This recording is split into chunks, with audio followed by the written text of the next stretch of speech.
Being unsafe feels like falling. There's an array of emotions that are happening when you're falling, and that's what it's like to feel unsafe. Before any other goals or priorities for the individuals, for the family can be met, a person must feel wholly safe as who they are and where they are. They're not able to perform the activities of daily living sometimes. It feels like anxiety and fear and what's going to happen next. Something is always around the corner. You're waiting for the other shoe to drop. That kind of feeling. I think that it just became a norm. It may start out small, and then it turns into larger things over time. My name is Khadijah. I didn't realize I was even in it. Disclosing abuse is a challenging thing to do. The nature of an abusive relationship is about breaking a person down. My name's Liz Tuher. I am a registered nurse and senior director with the National Nurse-Led Care Consortium. There are structural reasons. Women of color, there's an additional layer of distrust because we tend to feel even more unheard and less believed. My name is Raya Byers-Gilliam. I'm a community health worker, and my role at National Nurse-Led Care Consortium is Community Health Resource Navigator. What potential consequence exists for us? Will what I tell you have an adverse effect on my children? Or is it better not to tell you at all? Trying to figure out if you have a village or not. Like, if the bonds that you have created with other people, are they solid enough to withstand the aftermath of an abusive situation? And sometimes they're just afraid to say anything because they're afraid the abuser is going to find out. Everyone calls me Mac. I'm a paralegal at the Health Education Legal Assistance Project. When you have a survivor who knows that the abusive partner has a gun, that's also another level of fear. It adds an additional layer of a threat. Women of color in America are dying at the same rates from intimate partner violence and gun violence that they are dying of clinical causes in pregnancy. We know that gun violence is a public health crisis. My name is Eileen Horgan, and I am the supervising criminal advocacy attorney at Women Against Abuse Legal Center.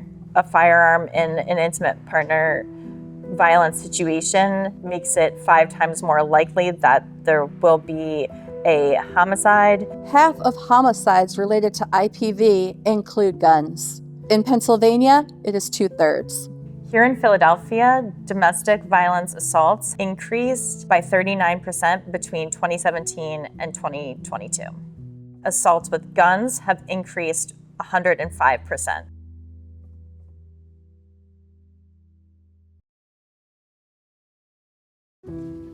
Dad and I got really heated one day, and my arm ended up breaking.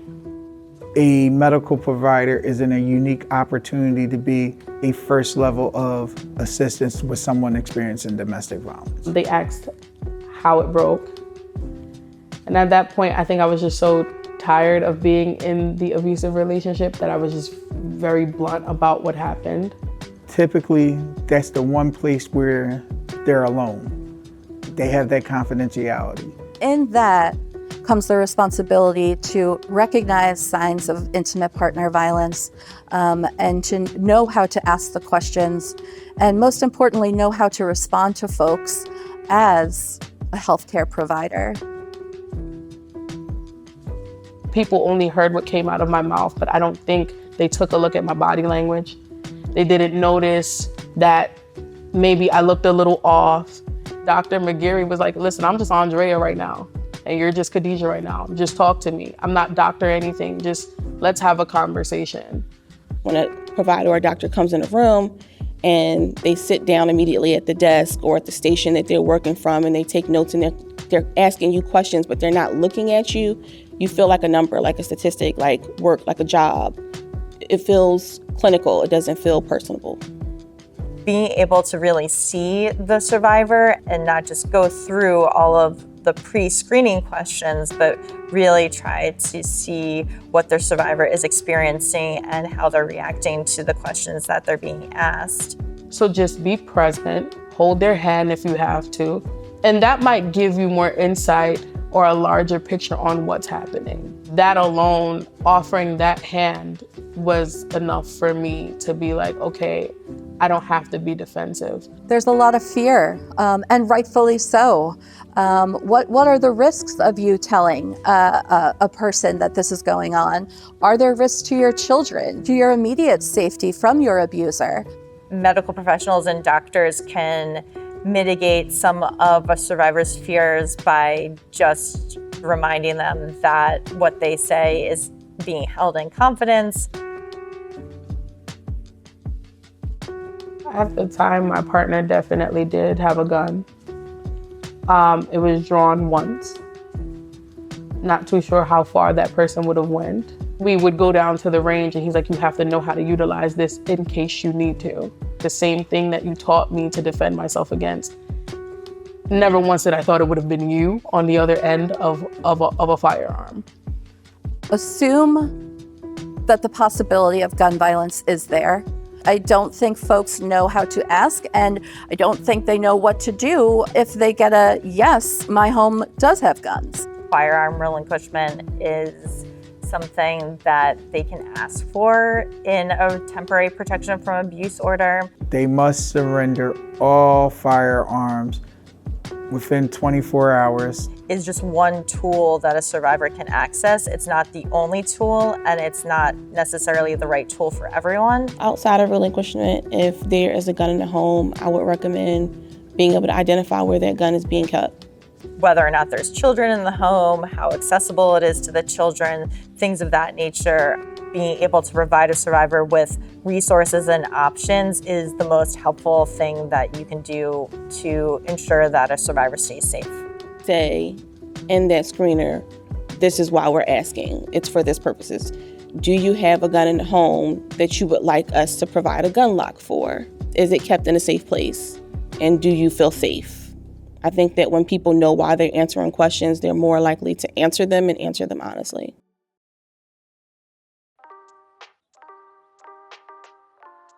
The person isn't disclosing for you to give them the solution, because there is no simple solution. The person is disclosing because they are looking for support. Stop trying to find a solution and just be present with the person and just let them know, I'm so sorry that you had to fight through that this whole entire time and you didn't feel like you had somebody that you can talk to. But let me plug you in with our behavioral health specialist. Let me plug you in with a social worker. One organization can't do it all. As a victim advocate, I see it as my job to kind of say, okay, I know my organization can do X, but I need to go to this organization for Y. And hopefully by pulling all of the resources together, we can assist the survivor in becoming in a safe environment. Corinne was just my home visiting nurse. So all the clinical stuff she knew about. So knowing how to advocate for my daughter's health within a medical system. Whereas Rhea would be more on the community end, who's like, you need money for such and such. We may have some funds here that can help with the situation. Resource navigation allows me to engage with clients one-on-one, where we talk about their goals, their needs, and I connect them to the resources that match up with those. I believe anyone experiencing domestic violence should consult with a legal professional. My office, the Women Against Abuse Legal Center, we provide that service to survivors. We meet survivors in court and provide them with information, resources, advice, and representation. We can be leading on community resources and community healthcare programs to enhance the support that they are giving in the clinical setting. The hotline is a great place to start for support for any survivor or anybody looking to support a survivor of intimate partner violence. 1-866-723 3014. They can get connected with the resources as to what options they have available. Someone to talk to about safety planning, as well as get referrals to specific service providers. They will also give you additional legal resources. A protection from abuse order is a court order that will protect a survivor from the perpetrator, the abuser. What sometimes is called a restraining order in other jurisdictions, they have to go to court to file it. So most often that's at the Philadelphia Family Court. The court can order that a defendant have to relinquish their firearms if the defendant owns a firearm and the firearm was involved in the incident. Medical professionals can point individuals towards the concept of using gun locks and how to properly use gun locks, or referring them to like your local sheriff's office for information education around proper gun usage, which is also like identifying where to store your gun, how to store your gun, storing your weapon separate from its ammunition. The Philadelphia Sheriff's Office does give out gun locks for free. I recommend organizations or shelters that specifically work with individuals who have experienced IPV or domestic violence. Sometimes even coordinating, at a visit to have a social worker or advocate come into the exam room to talk to them, to tell them of available options. We understand they're not going to know all the ins and outs of all the tools and resources available to a survivor or a person enduring domestic violence. However, it simply starts with the hotline. And when I talk about a village, this is what I mean when I say somebody who cares about you more than you may care about yourself. Philadelphia was like, hey, we're reopening up like the Section 8 list or the housing list. The godmother of my daughter was like, listen, I am going to fill out everything as soon as they open the list. That was the reason how I was able to fully, in its entirety, be away from that situation. And that's how I ended up here. When you're working with a family and your role as a nurse is to support that family in their goals and their hopes for their children and their own futures, safety has to be the first step to getting to those goals. Safety means is that someone feels secure to make their own decisions, to do what they want to do, when they want to do it. Freedom. Safety means comfort. It means not feeling fear, not feeling on edge. It